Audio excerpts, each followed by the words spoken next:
Вітаю вас у другім дню нашага марафону. Мы рыхтуемся да Новага году і аглядаемся на 2022, каб паглядзець, якія скарбы можам узяць з яго на далейшы шлях. Практыка называецца ліст да сябе. Мы сядаем і пішам ліст. Што пісаць у гэтым лісце? Насамрэч усё, што заўгодна.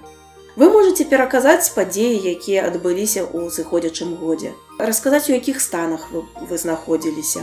Можете падзяліцца тым, чаму вы навучыліся за гэты год, як вы змяніліся.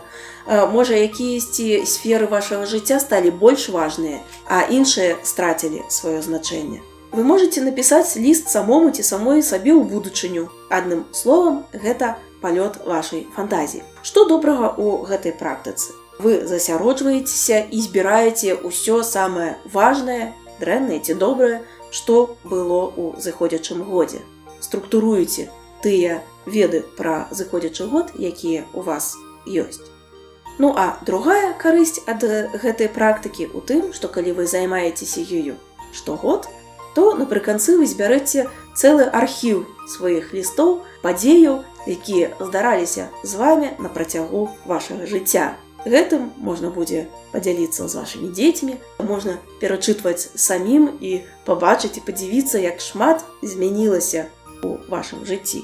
Вось, у мяне, напрыклад, ёсць уже цэлых 3 такіх ліста, якія я пішу самой сабе. Калі вы захочаце зрабіць гэтае практыкаванне, то, калі ласка, потым прыйдзіце ў каментарыі і раскажыце, колькі аркушаў паперы вы іспісалі, каб зафіксаваць 2022 год. А калі гэтае відэо было вам карысна і цікава, то, калі ласка, пастаўце падабайку, падзяліцеся ім са сваімі сябрамі, запрасіце іх таксама прыняць удзел у марафоне і падпішыцеся на мой канал, бо гэта мае сэнс.